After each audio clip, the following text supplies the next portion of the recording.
Peggy 12. Welcome to your orientation as a ruler. A great many decisions will rest upon your shoulders, so we have prepared this brief training to arm you with knowledge. After all, insufficient facts always invite danger. What kind of a leader you will be depends largely on the traditions that you set in place. Some traditions might be expected of you as a continuation of how things have always been, while others are anathema to the founding principles of the faction. Sometimes it is necessary to set a particular tradition in place for completion of a later mission or goal you set. This is an important choice to make and will prevent you from taking its antithesis.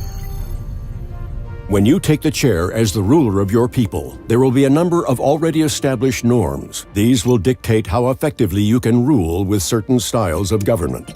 The Federation will be blocked from starting wars with other factions and can only expand through peaceful means, unless the conquest tradition path is set in motion.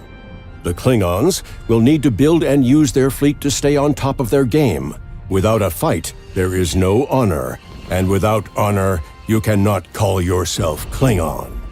The Cardassians balance how to treat the subservient races on the edge of a knife. They are costly to keep happy and more costly to suppress, but incredibly profitable when under pressure.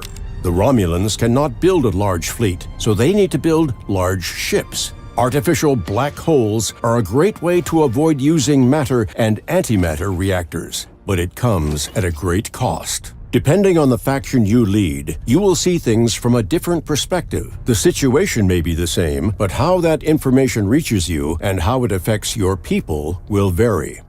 This, of course, is part of the diversity of the Alpha and Beta quadrants. However, you are not the only nations that have a stake in how the political playing field evolves. Minor powers across the quadrants, vying to remain stable, are in a precarious and vulnerable position and may require help. Will you offer it to them and indirectly affect the war effort, or join the fight? While war is an expected and inevitable part of the balance of power within the galaxy, you must take caution with how you approach it. Long drawn-out campaigns will wear your people down, creating enemies in unexpected camps, and underlining all of it will be the overall tension across the quadrants. War affects everyone.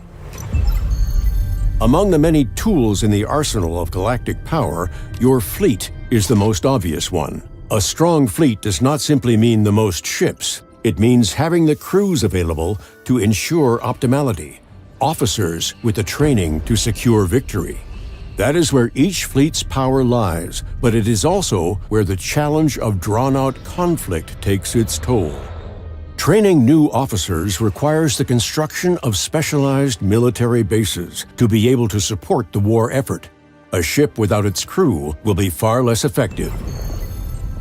The capability of your fleet also depends on its ability to warp, as well as your understanding of warp distances.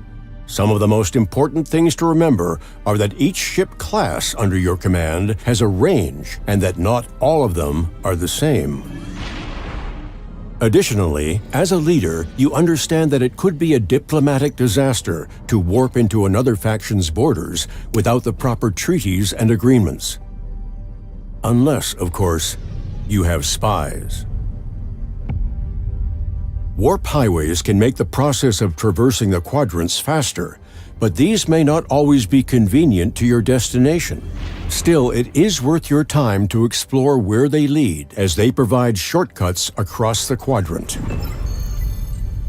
You may have been a famed admiral or daring captain prior to your appointment to leader, but now you sit above it all. It is your job, nay, your responsibility, to act with the bigger picture in mind.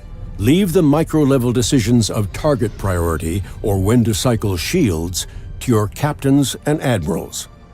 Learn to trust those who serve you, to make the best combat decisions in the heat of the moment.